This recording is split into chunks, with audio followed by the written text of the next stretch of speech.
हाय दोस्तों, welcome DS classes PCM में आपका स्वागत है। आज हम बात करने वाले हैं इसी जो हमने कल नॉर्मलता पे बात की थी, तो नॉर्मलता पे बात की थी। आज हम उसी के सेकंड पार्ट पे बात करते हैं, क्योंकि नॉर्मलता में क्या होता है, दो टाइप के क्वेश्चन आते हैं, ठीक है। और दोनों टाइप के क्वेश्चन आपको करना आना चाहिए। अगर नहीं आएंगे तो फिर क्या होगा, दिक्कत होगी। तो चलिए आज बात करते हैं दूसरे टॉपिक पे बात करते हैं। अब यहाँ पर क्या होगा, यहाँ पर आपको देखो, पहले क्या होता था, नॉर्मलता निकालने को कह दिया जाता था। आप क्या होगा, जब कभी लैब में आप काम करेंगे तो आपको वहां के प्रोफेसर लोग क्या कहेंगे कि आपको ऐसा सोल्यूशन दे दिया जाएगा, बोलेंगे ये तुम्हारा ये सोडियम कार्बोनेट का सोल्यूशन है, 250 ml है और ये इतनी नॉर्मलता का है। ओके, समझ में आ रहा है ना। बोलेंगे n/10 यानी 0.1 नॉर्मलता का है, या फिर आपको दे देंगे 2 नॉर्मलता का है। अब आपको बोलेंगे 2 नॉर्मलता का आपको जो है सोल्यूशन बनाना है, या आपको टारगेट दे दिया गया। टारगेट क्या दिया जाएगा कि आपको दो जो है, ठीक है, 2 तुल्यांक पर लीटर, ठीक है, नॉर्मलता का आपको सॉल्यूशन तैयार करना है। आपको कितने ग्राम जो प्रोडक्ट का बनाना होगा, वो प्रोडक्ट कितना लेना होगा। तो आपको यहाँ पर प्रोडक्ट का भार यानी वेट को ज्ञात करना होगा। ये बड़ा डिफिकल्ट क्वेश्चन होता है, ठीक है, कि आपको अब यहाँ पर ये नहीं बताया जाएगा कि आपको पदार्थ का भार कितना लेना है, आपको खुद निकालना पड़ेगा और उसी अकॉर्डिंग वो भार को वेट करना पड़ेगा। उसके बाद हम उसी नॉर्मलता का विलयन हम तैयार करेंगे। तो चलिए आज इसी टॉपिक पे बात कर लेते हैं कि आखिर ये कैसे हो सकता है। तो देखो, अभी हमने पहले वीडियो में जो नॉर्मलता की डेफिनेशन कराई थी, सेम वही होती है, फॉर्मूले भी सेम है, वही सब फॉर्मूले लगेंगे। बस बदलता तो क्या है कि पदार्थ के भार का फॉर्मूला बदल जाता है। फॉर्मूला आप और नोट कर लीजिए।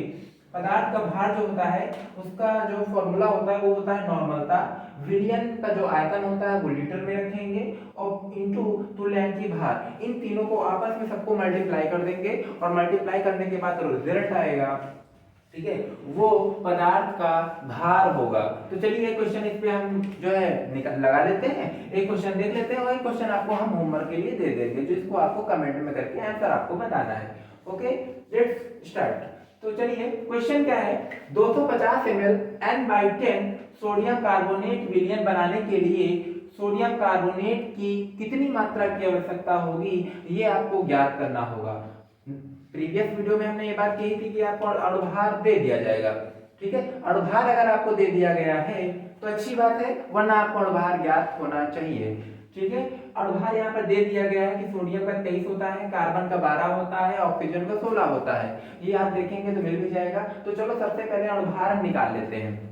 अणुभार निकालने के लिए क्या करना पड़ता है, अणुभार निकालने के लिए क्या करेंगे हम, सबसे पहले सोडियम कार्बन, अब सोडियम यहाँ पर कितने हैं, 2 हैं, कार्बन कितना है, 1 है, ऑक्सीजन यहाँ कितने हैं, 3 है। इस चीज को ध्यान देना पड़ेगा। तो सोडियम 2 होने की वजह से 23 × 2 रखेंगे। ओके, समझ में आ रहा है। चलिए आगे बढ़ते हैं। कार्बन कितने हैं, 1 है, तो 12 रखेंगे, ठीक है, 12 रखेंगे। उसके बाद अगर देखा जाए तो ऑक्सीजन यहाँ पर 3 है, तो 16 × 3 यानी 16 × 3 यानी 16 × 3 रखेंगे और इन टोटल को जोड़ देंगे तो टोटल इसका जो आएगा अणुभार वो 106 106 आएगा। क्लियर, चलो 106 आएगा। तो अब क्या करते हैं, अणुभार हमारा निकल गया है ना, अणुभार निकल गया तो अब हम तुल्यांकी भार निकालेंगे। तुल्यांकी भार का हमने पहले भी फॉर्मूला बताया था कि तुल्यांकी भार क्या होता है, अणुभार बटे संयोजकता, ठीक है। तो अणुभार यहाँ पर क्या है, अणुभार यहाँ पर 106 है, हमने रख दिया है। अब संयोजकता की बात आती है तो सोडियम 2 है यहाँ पर और कार्बोनेट के ऊपर जो चार्ज होता है वो -2 होता है। बड़ी वाली संयोजकता हमने ले लिया है, -2 होता है, तो यहाँ पर माइनस और प्लस का कोई मतलब बोल नहीं होता है। हम तो 2 सीधे रखेंगे, सीधे हमने 2 रखा संयोजकता में और 106/2 का जो है कैलकुलेशन कर दिया और हमारा 53 आ गया, 53 ये आ गया। ओके, 53 आ गया क्या, तुल्यांकी भार। अणुभार आ गया, तुल्यांकी भार आ गया। नेक्स्ट क्या निकालना है हमें, आयतन। आयतन बोले तो V जब आप निकालेंगे तो यहाँ पर 250/1000 है, ठीक है। अब इसको निकालेंगे तो यहाँ पर भी आ जाएगा 0.25 लीटर।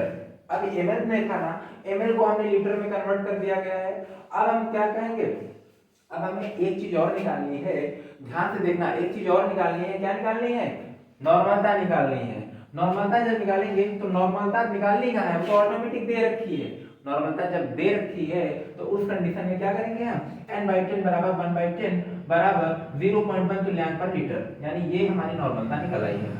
अब क्या है, अब कुछ नहीं करना है, कुछ नहीं करना है, सिंपल है। फॉर्मूला लगाएंगे पदार्थ का भार का। पदार्थ का भार तो जो होता है n इंटू वी इंटू तो लैंथ की भार। जैसे ही इस सारी वैल्यू को यहाँ पर रखेंगे, आंसर आपका निकल के आ जाएगा 1.325 ग्राम। अब हम क्या करेंगे,